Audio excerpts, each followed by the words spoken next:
అంశాలు, అలాగే ప్రకృతి వైపరీత్యాలతో జరుగుతున్నటువంటి అంశాలు ఇవన్నీ కూడా మనం ఈరోజు మాట్లాడదాం. ప్రధానంగా మనతో ఫస్ట్ ప్రధానంగా చూసుకుంటే మనం ఒకసారి మహాపత్రికకు వెళ్దాం. మహాపత్రికలో ఈరోజు మార్నింగ్ హెడ్లైన్స్ ప్రధానంగా చూసుకుంటే జీసీసీల కింగ్ హైదరాబాద్, అంటే ప్రధానంగా ఏదైతే భారత కార్పొరేట్ మ్యాప్ను మార్చేసినటువంటి పవర్ఫుల్ సిటీ. ఇక్కడ మనం ఒకసారి విజువలైజ్ చూసుకుంటే ఇక్కడ ముఖ్యమంత్రి రేవంత్ రెడ్డి ఫోటోతో పాటుగా హైదరాబాద్ క్యాపిటల్కి సంబంధించి చార్మినార్ కానీ లేకపోతే హైటెక్ సిటీ ఇవన్నీ కూడా పొందుపరిచారు. మొన్న కూడా ముఖ్యమంత్రి మాట్లాడుతున్నప్పుడు చారిత్రాత్మక కట్టడాలంటూ వండర్స్గా చెప్పినటువంటి సందర్భాలు ఇవి కూడా ఉన్నాయి. సో గ్లోబల్ సిటీగా మారుస్తామని పదే పదే కాంగ్రెస్ ప్రభుత్వం చెప్పడం, ముఖ్యమంత్రి రేవంత్ రెడ్డి చెప్పడం, ఆ దిశగా ముందుకు అడుగులు వేయటం. సో ఇక్కడ నుంచి పెట్టుబడులు తీసుకొచ్చేందుకు కావాల్సినటువంటి సమ్మిట్ ఎక్కడ జరిగినా కూడా వెళ్ళటం, అక్కడ నుంచి అమ్మఒళ్ళు చేసుకున్నటువంటి సందర్భాలు ఉన్నాయి. సో ఇక్కడ కొన్ని అంశాలు ఉన్నాయి. మనం ఒకసారి చదివితే కనుక బెంగళూరును దాటేసి కార్పొరేట్ క్యాపిటల్గా హైదరాబాద్ గ్లోబల్ బిజినెస్ కమాండ్ సెంటర్గా మారుతున్నటువంటి సూపర్ సిటీ, మల్టీనేషనల్స్కు ఫస్ట్ చాయిస్, అనుకూల వాతావరణం, సర్కారు ప్రోత్సాహం. ఒకసారి హైదరాబాద్ నేపథ్యం చూసుకుంటే ఇక్కడ కాంగ్రెస్ ప్రభుత్వాన్ని కాదు, ముందు ఉన్నటువంటి ప్రభుత్వాలు కానీ లేకపోతే నిజాం ప్రభుత్వం కానీ ఎక్కడ కూడా క్యాపిటల్ చాలా ముఖ్యం. హైదరాబాద్ లాంటి క్యాపిటల్ ఉమ్మడి రాష్ట్రంలో కూడా కీలకమైనటువంటి క్యాపిటల్గా చెప్పుకోవచ్చు. దాన్ని అభివృద్ధి చేయడంలో ఉన్నటువంటి ప్రభుత్వాలు, వచ్చినటువంటి ముఖ్యమంత్రులు అన్నీ కూడా అందిపుచ్చుకున్నారు. దాన్ని ఒక రకంగా యూటిలైజ్ చేసుకొని ముందుకు వచ్చారు. సో దీన్ని అంటే ఇంతవరకు హైటెక్ సిటీయో లేకపోతే రూపకల్పన చంద్రబాబు చేయటమో లేకపోతే ఇంకొకరు ఓఆర్ఆర్కి సంబంధించినటువంటి కాంగ్రెస్ ప్రభుత్వం అప్పుడు టెండర్లు ఇవ్వటం, ఇవన్నీ కూడా జరిగినటువంటి అంశాలు. కానీ గ్లోబల్ సిటీగా మార్చేటటువంటి అవకాశం అంటే ఇప్పుడు మారుతున్నటువంటి టెక్నాలజీ, టెక్నికల్గా ఉన్నటువంటి అంశాలు ఏవైతే ఉన్నాయో హైదరాబాద్లో పెట్టుబడులు పెట్టేందుకు ఒక అనువైనటువంటి ప్రదేశంగా చెప్తున్నటువంటి. ఇంకోటి ప్రభుత్వం నుంచి ప్రోత్సాహం చాలా కీలకం కాబోతుంది. హైదరాబాద్ పేరు చెప్పగానే ఇస్తారా అనేది ఒక బ్రాండ్ ఉన్నప్పటికీ కూడా వాళ్ళకి సదుపాయాలు కల్పించడం కానీ లేకపోతే ప్రభుత్వం నుంచి తోడ్పాటును అందించడం ఇవి చాలా కీలకం అనమాట. సో దానికి ముఖ్యమంత్రి రేవంత్ రెడ్డి గ్లోబల్ సిటీ లక్ష్యంగా పెట్టుకున్నటువంటి సందర్భాలు. సో అనుకూల వాతావరణం, సర్కారు ప్రోత్సాహం, ఇందాక మనం మాట్లాడుకున్నట్టు మల్టీనేషనల్స్ కంపెనీస్ ఏవైతున్నాయో వాటన్నిటికి ఫస్ట్ చాయిస్ హైదరాబాద్ కనిపిస్తుంది. తర్వాత బెంగళూరు, చెన్నై లాంటి సిటీలకు వెళ్తున్నటువంటి సందర్భాలు. ఇక కొన్ని అంశాలు మనం చూసుకుంటే బెంగళూరును కూడా, బెంగళూరు చాలా కీలకం. బెంగళూరు తర్వాత హైదరాబాద్ ఉండేది, బెంగళూరును కూడా దాటేసింది. కార్పొరేట్ క్యాపిటల్గా హైదరాబాదు ఎదిగినటువంటి సందర్భం కనిపిస్తుంది. దీన్నే గ్లోబల్ సిటీగా మారుస్తారని చెప్పారు. ఇక్కడ కొన్ని అంశాలు చూసుకుంటే హడావిడి లేదు, ఆర్భాటం అస్సలే లేదు. కానీ హైదరాబాద్కు వస్తున్నటువంటి కంపెనీలు చూసి దేశమే షేక్ అయిపోతుంది. జీసీసీల హబ్గా గ్లోబల్ బిజినెస్ కమాండ్ సెంటర్గా హైదరాబాద్ రూపుదిద్దుకుంటోంది. దేశంలో ఐటీలో, బిజినెస్లో తోపు అనుకున్న నగరాలు కూడా మడత పెట్టి తెలంగాణ నెంబర్ 1గా కింగుగా రికార్డులపై కుర్చీ వేసుకుని కూర్చుంది. అలాగే ముఖ్యమంత్రి రేవంత్ రెడ్డి విజన్, ఐటీ పరిశ్రమల శాఖ మంత్రి శ్రీధరబాబు నిబద్ధత హైదరాబాద్ అద్భుతంగా పురోగమించడానికి, పారిశ్రామిక అనుకూలంగా మారడానికి దోహదం చేస్తారు. అలాగే ఒక కంపెనీ రాగానే చాలామంది చాలా రాష్ట్రాల్లో హడావిడి చేస్తూ ఉండగా హైదరాబాద్ ఈ ఏడాది వేలాది ఉద్యోగాలు కల్పించేటటువంటి 41 జీసీసీలను సాధించింది. హైదరాబాద్ బెంగళూరును దాటేసింది. దేశ జీసీసీ రాజధాని నెంబర్ 1గా నిలిచినటువంటి సందర్భం. 2025లో స్థాపితమైనటువంటి మొత్తం కొత్త జీసీసీల్లో 46% వాటా హైదరాబాద్దే. చూడండి, 46% వాటా దక్కించుకుంది. అంటే దాదాపుగా సగంకి ఈక్వల్గా ఒక 4% చూసుకుంటే 50% సగం ఆక్యుపై చేసినట్టే మనం. సో ఆ రేంజ్లో అభివృద్ధి జరుగుతుంది. సో ఇందులో ఈ వాటా హైదరాబాద్దే కావటం ఈ రంగంలో తెలంగాణ విజయానికి రేసు గుర్రంలో దూసుకుపోతున్నది అనడానికి నిదర్శనంగా చెప్పుకోవచ్చు. హైదరాబాద్ తర్వాత 30+ జీసీసీలతో బెంగళూరుకు 2వ స్థానం దక్కింది. ప్రధానంగా బెంగళూరు అనేది క్యాపిటల్ అంటే ఏ అనుకూలంగా ఉన్నటువంటి ప్రదేశంగా చెప్పుకుంటారు. అంటే ఇన్వెస్ట్మెంట్లో రావాలన్నా లేకపోతే టెక్నికల్గా లేకపోతే కొత్త హబ్స్ ఏమైనా స్టార్ట్ చేయాలంటే కూడా బెంగళూరుని ముందు ప్రామాణికంగా తీసుకోవడం, లేకపోతే బెంగళూరు అనుకూలంగా ఉన్నటువంటి ప్రదేశంగా అక్కడ మొగ్గు చూపుతూ ఉంటారు. కానీ ఇక్కడ హైదరాబాద్ ఆ స్థానాన్ని బీట్ చేయడానికి రీజన్ ఏంటంటే జరిగినటువంటి అభివృద్ధి చాలా కీలకం. సో ఇక్కడ ముఖ్యమంత్రి రేవంత్ రెడ్డి దానిపై ప్రత్యేకంగా దృష్టి పెడుతున్నారు. ఎప్పటికప్పుడు ఫోకస్ చేసుకుంటూ ఆ సమన్వయ శాఖ సంబంధిత అధికారులతో, ఐటీ శాఖతో ఎప్పటికప్పుడు ఆయన సమావేశాలు నిర్వహిస్తున్నారు. ఇవి చాలా కీలకంగా కనిపిస్తున్నాయి.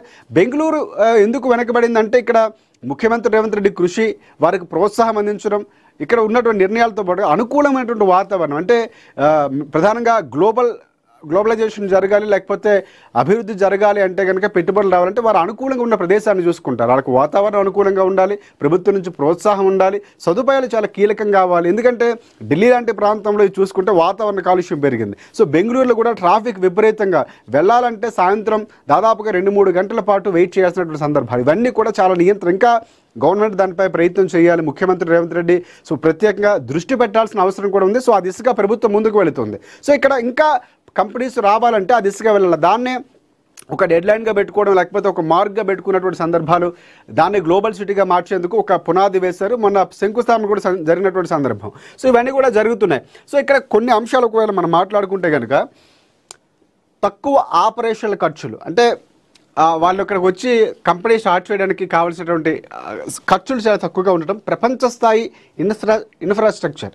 సో ప్రపంచ స్థాయిలో అంటే హైదరాబాద్ ఒకవేళ చూసుకుంటే రజనీకాంత్ లాంటి వారు కొన్ని సందర్భాల్లో చూసుకుంటే నేను అమెరికాలో ఉన్నానా లేకపోతే వేరే స్టేట్స్లో ఉన్నానా అని ఒక ఆయన ట్వీట్ చేసినటువంటి సందర్భం. అంటే ఆ స్థాయిలో అంటే రెండు భాగాలు ఉంటాయి. ఒకటి మంచి ఉంటుంది, చెడు ఉంటుంది.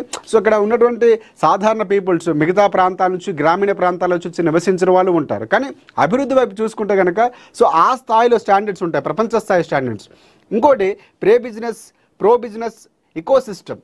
సో ఇక్కడ బిజినెస్కి అనుకూలంగా ముందున్నటువంటి సిస్టమ్స్ ఏవైతే ఉన్నాయో ఎకో సిస్టమ్ అనేది ఒకటి ఏర్పాటు చేస్తారు. సో అంటే ఫ్రెండ్లీ నేచర్ ఉండటం, సిస్టమేటిక్గా ఉండటం, ప్రకృతి అనుకూలంగా ఉండటం, ఇవన్నీ కూడా. సో టాలెంట్ పూల్ పుష్కలంగా లభించడం, టాలెంట్ కూడా. ఎందుకంటే హైదరాబాద్లో మనకు ఉన్నటువంటి దిగ్గజాలు బయట వెళ్ళి రాణించిన వాళ్ళు ఉన్నారు, ఇక్కడ కూడా అలాంటి వాళ్ళు వస్తున్నటువంటి సందర్భం ఉంది. సో అక్కడ టాలెంట్ కొదవ అనేది అసలు మనకు లేదు, భారతదేశంలో లేదు, హైదరాబాద్లోని తెలంగాణలో అసలే లేదు. సో ఇక్కడ ఇంకోటి ప్రభుత్వ ప్రోత్సాహక విధానాలు. ప్రభుత్వం ఎందాక మనం మాట్లాడుకున్నాం, ప్రభుత్వం ఇచ్చినటువంటి ప్రోత్సాహం చాలా కీలకం. ఎందుకంటే అన్నీ ఉన్నా కూడా అల్లున్నోట్లో సెనంటే సో రావదు. కాబట్టి మిగతా రాష్ట్రాలతో పోల్చుకుంటే ఇక్కడ సైలెంట్గా వర్క్ చేస్తున్నారు, కావాల్సిన ప్రోత్సాహాన్ని ఇస్తున్నారు. ఇక్కడ మనకి ఏం కావాలో అవి కూడా మాట్లాడుతున్నటువంటి సందర్భాలు కనిపిస్తున్నాయి. సో అంటే రాష్ట్ర ప్రయోజనాలు రాష్ట్రంలో ఉన్నటువంటి సమన్వయాన్ని చేసుకుంటూనే సో కంపెనీలు తీసుకురావాల్సిన ప్రయత్నాలు ప్రభుత్వం చేస్తుంది. ఎందుకు హైదరాబాద్ పరిశ్రమలో ప్రధాన కారణాలు అంటే ప్రధానంగా ఈ 5 కారణాలు ఇక్కడ ప్రచురితమైనటువంటి సందర్భాలు ఉన్నాయి. నెక్స్ట్ మనం చూసుకుంటే మరికొన్ని అంశాలు ఉన్నాయి. ఇక్కడ జల అవార్డులో తెలంగాణ టాప్లో ఉంది. కేంద్ర అవార్డుల్లో తొలి ర్యాంకు సాధించినటువంటి హవా ద్రౌపది ముర్ము చేతుల మీదుగా రాష్ట్రాలకు అవార్డులు ప్రధానం. ఇక్కడ తెలంగాణకు సంబంధించి కూడా జల అవార్డులో వచ్చినటువంటి సందర్భం. ఎందుకంటే చాలా కీలకంగా పనిచేస్తున్నారు. అక్కడ ఆదిలాబాద్ నుంచి కొన్ని ప్రాంతాలు ఉన్నటువంటి సందర్భాలు కనిపిస్తున్నాయి. అక్కడ రాధాశిష అవార్డు అందుకున్నారు కలెక్టర్గా. సో ఆయన అలాగే దాంతోపాటుగా అభినవ్ ఇంకో కలెక్టర్ ఇద్దరు కూడా అందుకున్నటువంటి సందర్భం ఉంది, నేను మనం చూసాం. అలాగే 2015-2016 గ్రూప్ 2 అభ్యర్థులకు బిగ్ షాక్. 10 ఏళ్ల క్రితం నిర్వహించినటువంటి గ్రూప్ 2 పరీక్ష రద్దు చేస్తూ తెలంగాణ హైకోర్టు సంచలన తీర్పునిచ్చిందని చెప్పవచ్చు.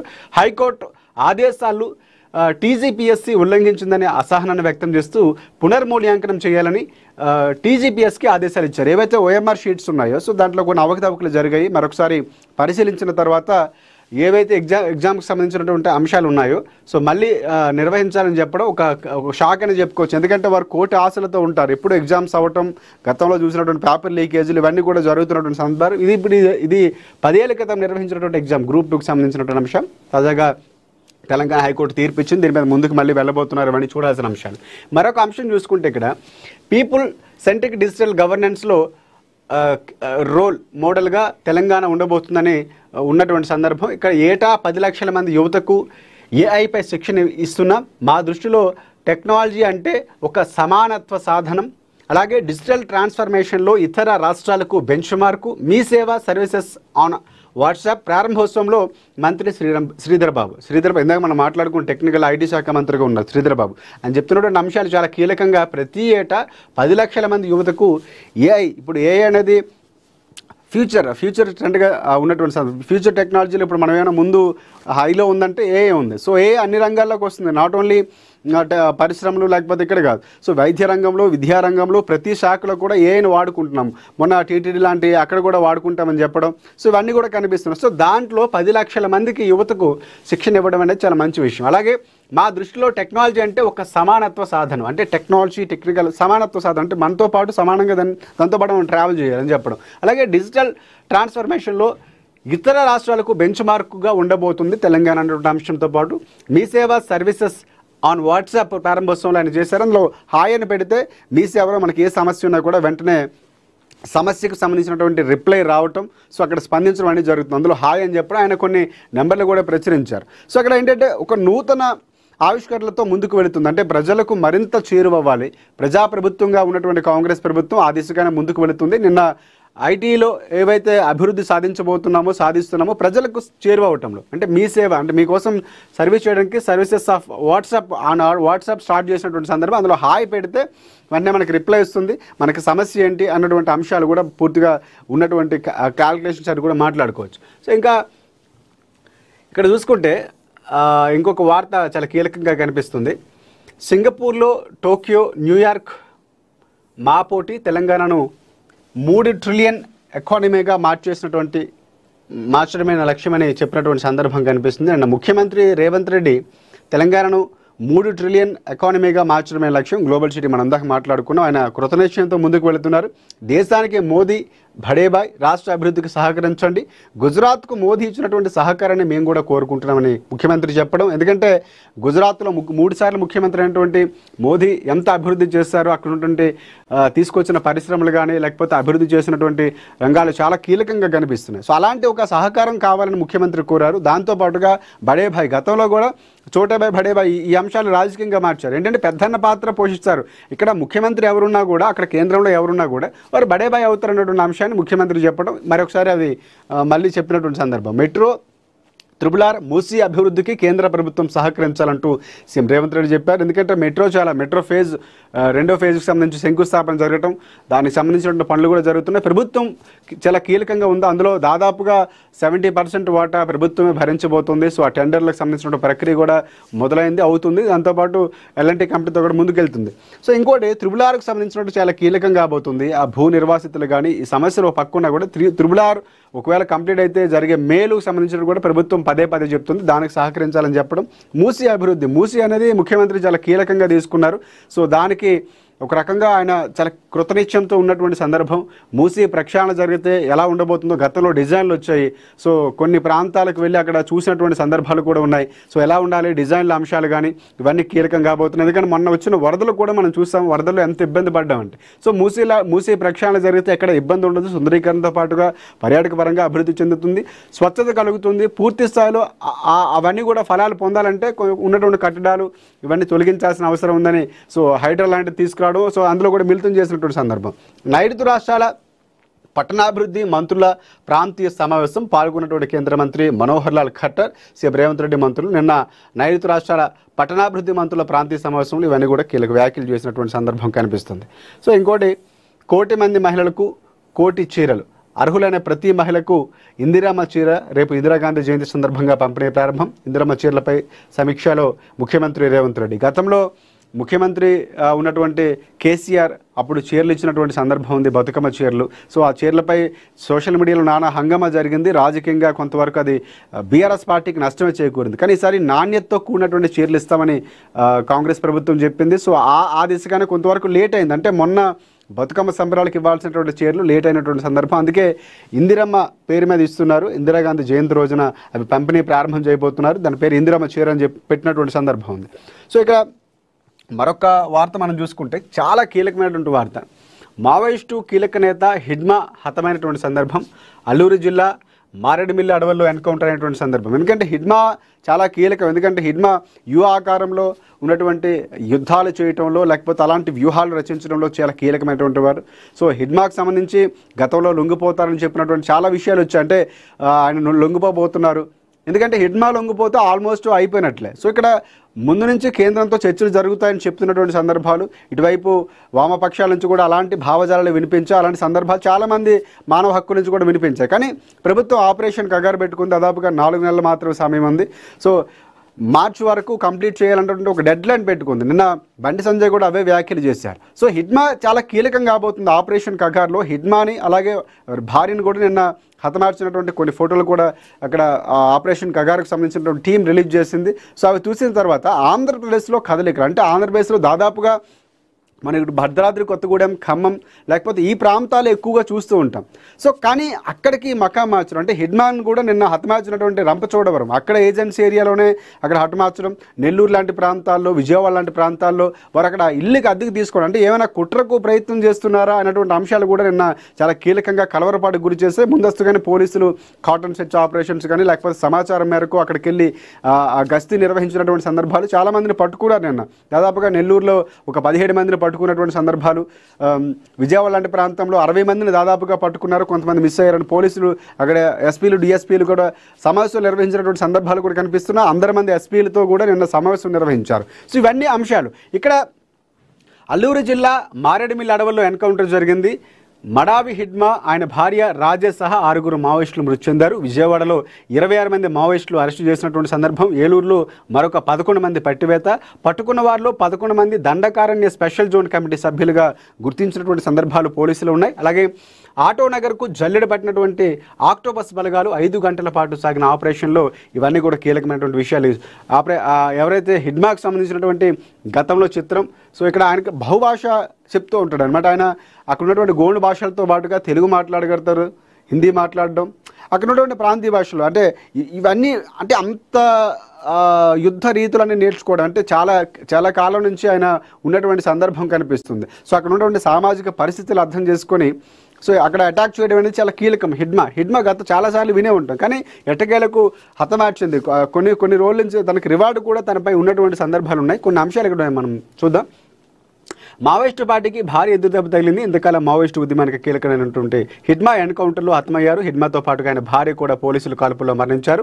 ఆంధ్రప్రదేశ్లోని అల్లూరు సీతారామరాజు జిల్లాలో పోలీసులకు మావోయిస్టులకు మధ్య మంగళవారం జరిగిన ఎదురుకాల్పుల్లో సీనియర్ నేత మడావి హిడ్మా సహా 6 మావోయిస్టులు ప్రాణాలు కోల్పోయారు. ఛత్తీస్గఢ్లో కొంతకాలంగా ఒత్తిడికి పెరుగుతూ ఉండడం, మావోయిస్టులకు చెందినటువంటి కొందరు సీనియర్ నేతలు ఆంధ్రప్రదేశ్లోని దండకార్యంలోకి ప్రవేశించారని పోలీసులకు ఖచ్చితమైనటువంటి సమాచారం వచ్చింది. దీంతో ఏపీ పోలీసులతో పాటుగా కేంద్ర భద్రతా బలగాలు నిఘాను తీవ్రతం చేశాయి. ఈ నేపథ్యంలోనే మారేడుమిల్లి మండలంలో అడవుల్లో మంగళవారం ఉదయం 6 నుంచి 7 గంటల మధ్యలో పోలీసులు గాలింపులు ముమ్మరం చేసి మావోయిస్టులు అయినటువంటి వారిని తారసపడ్డారు.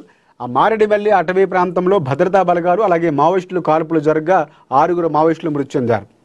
మృతుల్లో మావోయిస్టు అగ్రనేత, కేంద్ర కమిటీ సభ్యుడు మద్వి హిడ్మా కూడా ఉన్నారు. అలాగే ఈ ఘటన నేపథ్యంలో ఆ ప్రాంతంలో భద్రతా బలగాలు కూంబింగ్ కొనసాగిస్తున్నాయి. మృతి చెందినటువంటి హిడ్మా ఎవరైతే ఉన్నారో సెంట్రల్ కమిటీ సభ్యుడు కాగా ఆయన భార్య మడకం రాజే అలియాస్ రాజక్క డివిజన్ కమిటీ మెంబర్గా కూడా ఉన్నటువంటి సందర్భం కనిపిస్తుంది. సో ఘటనా స్థలంలో అల్లూరు జిల్లా ఎస్పీ అమిత్ అలాగే డిఐజీ గోపీనాథ్ జెట్టి పరిశీలించారు, వివరాలు కూడా నేను వెల్లడించారు. సో ఇక్కడ ఆంధ్రప్రదేశ్లో ఎందుకు వెళ్ళారనేది చాలా కీలకం కాబోతుంది. సో ఏమైనా ప్లాన్ చేశారా అలజడి సృష్టించేందుకు? ఎందుకంటే తన ఉనికిని చాటుకునేందుకు, ఉనికిని కోల్పోతున్నటువంటి సందర్భాలు, చాలా కీలకమైనటువంటి నేతల్ని ఇప్పటికే కోల్పోయినటువంటి సందర్భం. బండి సంజయ్ కూడా ఇక్కడ ఉన్నటువంటి పోరాటం చేస్తున్న, అడవుల్లో పోరాటం చేస్తున్న వాళ్ళకంటే ఇక్కడ ఉన్నటువంటి పోరాటం చేసి మిమ్మల్ని ఉసుగొలుపుతున్నారు, వారు లబ్ధి పొందుతున్నారు. ఏ ప్రభుత్వం ఉంటే ఆ ప్రభుత్వంతో అంటకాగుతున్నారు, వారికి కావాల్సిన పనులు చేయించుకుంటున్నారు. మీరు అడవుల్లో ఉండి ఏం సాధిస్తారు అనేది చాలా కీలకంగా చెప్పారు. సో వాటికి ఉన్నటువంటి సిద్ధాంతాలు లేకపోతే మావోయిస్టు భావజాలాలు ఏర్పడినటువంటి సందర్భాలు వేరు. కానీ ఇప్పుడు అవసరమా ఇప్పుడున్నటువంటి సమాజానికి అంటే ఖచ్చితంగా ప్రశ్నలు వినిపిస్తున్నాయి. ఖచ్చితంగా అవసరం లేదు. వారు జనజీవన స్రవంతిలో కలిసిపోవాలని చాలా హేమాహేమిలు చెప్తున్నారు. ప్రభుత్వం నుంచి విజ్ఞప్తులు వస్తున్నాయి.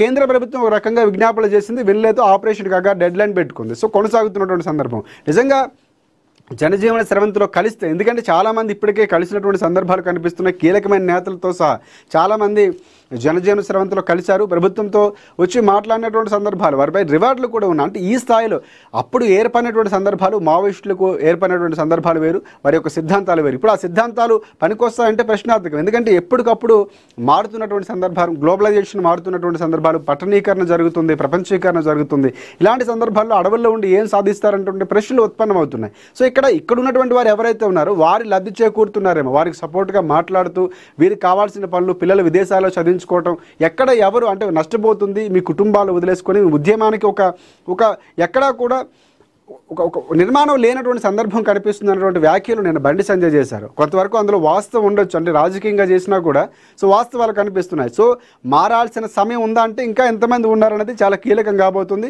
ఆపరేషన్ కగారు ఇప్పుడు హిడ్మా మరణం తర్వాత, ఆయన భార్య మరణం తర్వాత ఏమైనా ఇంకా కొంతమంది మావోయిస్టులు పోలీసులతో చర్చలు జరిపి మళ్ళీ జనజీవన స్రవంతిలో కలిసిపోతారనేది చూడాల్సిన అంశం కనిపిస్తుంది. సో ఇంకొక అంశం ఇక్కడ చూద్దాం.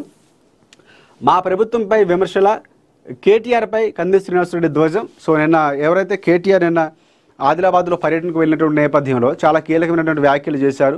ప్రభుత్వంకి సంబంధించినటువంటి అంశం, కేంద్రంలో ఉన్నటువంటి ప్రభుత్వం తప్పులు చేస్తే అది మా ప్రభుత్వం మీద మీరు మోపుతారంటూ కూడా చాలా కీలకంగా నిన్న కంది శ్రీనివాసరెడ్డి చెప్పినటువంటి సందర్భాలు కనిపిస్తున్నాయి. దాంతోపాటుగా ఇంకొన్ని అంశాలు కూడా ఆయన మాట్లాడారు. ప్రభుత్వానికి సంబంధించి ప్రభుత్వంలో ఉన్నటువంటి అంశాలు ఏవైతే ఉన్నాయో సో ఆ అంశాల్లో చాలా కీలకంగా కనిపిస్తున్నటువంటి అంశంగా మనం దీన్ని చెప్పుకోవచ్చు.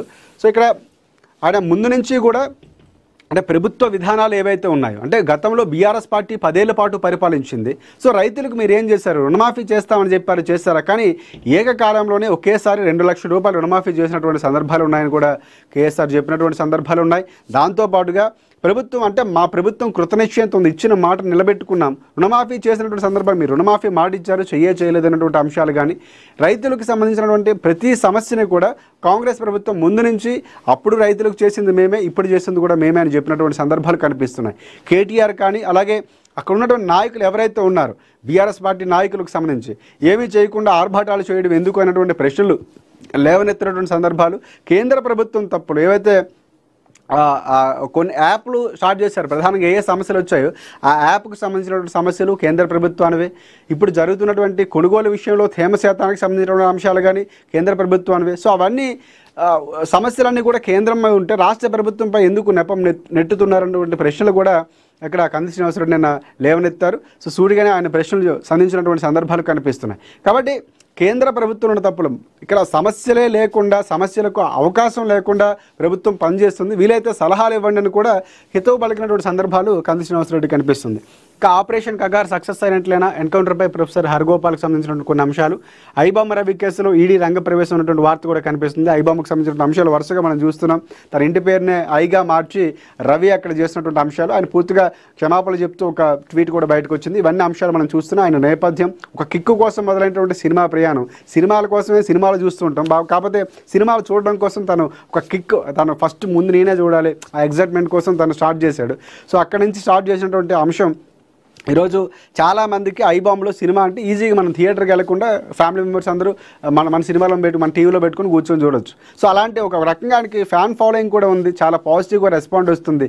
ప్రభుత్వం కానీ లేకపోతే సినిమా పెద్దలు కానీ సిపి కానీ ఈ స్థాయిలో విమర్శలు చేస్తున్నా కూడా తనేమి సమర్థిస్తూనే మాట్లాడుతున్నటువంటి సందర్భం. ఇంకా చాలా సమస్యలు ఉన్నాయి, పోలీసులు ఏం చేస్తున్నారు అన్నటువంటి అంశాలు కూడా మాట్లాడుతున్నారు. ఒక రకంగా రవికి సపోర్టే దొరుకుతుంది. కానీ సినీ పెద్దల నుంచి నిన్న నిర్మాత కళ్యాణ్ లాంటి వారు అయితే ఎన్కౌంటర్ చేయాలన్నటువంటి వ్యాఖ్యలు కూడా చేశారు. సో చిరంజీవి కానీ లేకపోతే ఎవరైతే రాజమౌళి కానీ వీళ్ళందరూ వెళ్ళి కృతజ్ఞత చెప్పినటువంటి సందర్భాలు నాగార్జునతో పాటుగా సిపికి. సో ఇవన్నీ కూడా కనిపిస్తున్నటువంటి అంశాలు. సో మావోయిస్టులారా ఇందాక మనం మాట్లాడుకుంటే అంశాలే, అర్బన్ నక్సల్స్ మాటలు నమ్మి ప్రాణాలు కోల్పోద్దు. ఇక్కడ ఎవరైతే ఉన్నారు నక్సల్స్, వీరి మాటలు నమ్మి మీరు మోసపోవద్దు.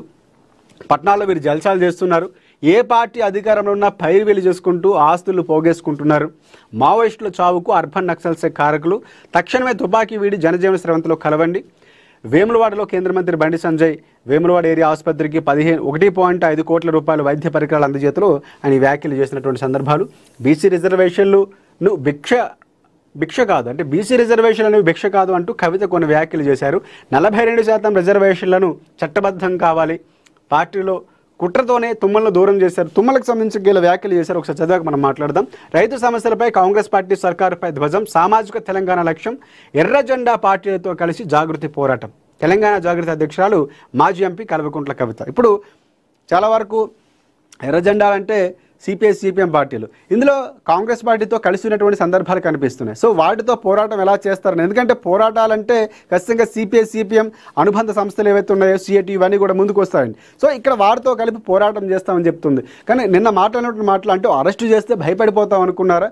సో భయపడే ఆడబిడ్డను కాదు, తెలంగాణ ఆడబిడ్డను నేను 10 పవర్ఫుల్గా ముందుకు వెళ్తానని చెప్పినటువంటి సందర్భాలు. సో ఇక్కడ అవి కూడా కనిపిస్తున్నాయి. దాంతోపాటుగా తుమ్మలను వదులుకోవడం అనేది ఒక రకంగా బీఆర్ఎస్ పార్టీ మొన్న ఓటమికి కారణమైనటువంటి అంశాలు. ఎందుకంటే అనుభవమైనటువంటి గతంలో ఆయన మంత్రిగా టీడీపీ పార్టీలో కానీ లేకపోతే బీఆర్ఎస్లో కానీ కీలకంగా ఉన్నటువంటి నేత, అనుభవం ఉన్నటువంటి నేతను వదిలేసుకోవడం కూడా కొంత కారణమైంది. సో ఆ కారణాలు కూడా ప్రస్తావించడం అంటే చాలా ప్రశ్నలు వినిపిస్తున్నాయి. కవిత ఇప్పుడు ఎందుకు మాట్లాడుతున్నారు, అప్పుడు ఎందుకు మాట్లాడాలి, అవకాశం రాలేదా, మాట్లాడనివ్వలేదా, మాట్లాడే ప్రయత్నం చేసినా మాట్లాడినా కూడా తీసుకోలేదా, ఇవన్నీ ప్రశ్నలు ఉత్పత్తి అవుతున్నాయి. కానీ బయటకు వచ్చాక తను స్వతంత్రంగా ఎదగాలి, తను కూడా ఒక రిప్రజెంట్ అవ్వాల్సిన అవసరం ఉందన్నటువంటి నేపంతోనే తన ఆహార్యం మార్చినటువంటి సందర్భం కనిపిస్తుంది, తన భాష మార్చినటువంటి సందర్భం కనిపిస్తుంది, తను వెళ్ళే రూట్ మార్చినటువంటి సందర్భం కనిపిస్తుంది. ఇవన్నీ కూడా ఎదిగేందుకు ప్రయత్నం చేస్తున్నారు, పార్టీ పెట్టబోతున్నారు, ఇవన్నీ అంశాలు వచ్చాయి. కానీ ఇప్పట్లో జరిగేది లేదు, ఖచ్చితంగా జరగబోతుందని మాత్రం విశ్లేషకులు చెప్తున్నటువంటి సందర్భాలు కనిపిస్తున్నాయి. ఇక్కడ కవిత అంశంలో చూసుకుంటే 42% రిజర్వేషన్లు చట్టబద్ధం. ఎందుకంటే బీసీల నినాదం ముందు మహిళలకు సంబంధించిన రిజర్వేషన్ల కోసం ఢిల్లీలో ధర్నా చేసినటువంటి సందర్భం కనిపించింది కవిత. మహిళల తర్వాత బీసీల నినాదం ఎత్తుకున్నారు. బీసీలకు సంబంధించిన నినాదంలో ఇటువైపు ఎవరైతే ఉన్నారో చాలా కీలకంగా ఒక సందర్భాల్లో అంటే తీన్మార్ మల్లన్నకి కవితకి ఒక పోటీ ఏర్పడినటువంటి సందర్భాలు, ఒక దుర్భాషలాడినటువంటి సందర్భాలు కూడా అప్పుడు కూడా బీఆర్ఎస్ పార్టీ ఏనాడు కవితకు సపోర్ట్ చేసినటువంటి సందర్భాలు లేవు. సో ఇవన్నీ కూడా స్వతంత్రంగా తను ఎదగడం. ఇప్పుడు మొన్న హరీష్ రావు మరణం అంటే తల్లి మరణం తర్వాత అక్కడికి వెళ్ళి కలవటం జరిగింది. వచ్చిన తర్వాత కూడా విమర్శలు మాత్రం ఎక్కడ మార్పు లేదు. ఆయన విషయం ఏంటంటే రేవంత్ రెడ్డి లేకపోతే వీళ్ళందరూ ఒక రకంగా విమర్శలు చేస్తుంటే సో ఆమె డిఫరెంట్గా విమర్శలు చేస్తున్నటువంటి సందర్భాలు కనిపిస్తున్నాయి. ఇక్కడ ఎవరైతే హరీష్ రావు ఉన్నారో తను ఏం చేసినా కూడా తర్వాత మెల్లగా బయటకు వస్తున్నటువంటి సందర్భాలు కనిపిస్తున్నాయి. సో ఇప్పుడు వెంటనే బయటకు రావని చెప్పడం ఇవన్నీ కూడా కనిపిస్తున్నాయి. విమర్శలు మాత్రం కొనసాగిస్తూనే ఉన్నారు. నిన్న తుమ్మలకు సంబంధించి కోల్పోవడం అనేది ఒక రకంగా చాలా నష్టం కలిగించిందన్నటువంటి వ్యాఖ్యలు కూడా ఆవిడ చేసినటువంటి సందర్భాలు కనిపిస్తూ ఉన్నాయి. సో ప్రధానంగా మావోయిస్టులు నమ్మొద్దని చెప్పినటువంటి అంశాలు, హిడ్మాకు సంబంధించినటువంటి హోంశాఖ ఆపరేషన్ కగారుకు సంబంధించినటువంటి అంశాలు చాలా కీలకం కాబోతున్నాయి. సో ఇక్కడ ఇప్పుడున్నటువంటి రాజకీయ పరిణామాలు లేకపోతే మిగతా అంశాలకు సంబంధించినటువంటి అంశాల్లో ప్రధానంగా మనం మహాపత్రికలో చూస్తాం చాలా కీలకమైనటువంటి అంశాలు వచ్చాయి. ఇటువైపు ఆపరేషన్ కగారుకు సంబంధించి ఐబొమ్మ రవికి సంబంధించినటువంటి అంశాలు, జీసీసీలో తెలంగాణ రాష్ట్ర ప్రభుత్వం హైదరాబాదు ఏ స్థాయిలో ఎదుగుతుంది, దాదాపుగా 46% ఇక్కడే పెట్టుబడులు పెట్టేందుకు మొగ్గు చూపించినటువంటి సందర్భాలు ఇవన్నీ కూడా మనం మాట్లాడుకున్నటువంటి సందర్భాలు కనిపిస్తున్నాయి. సో ఇది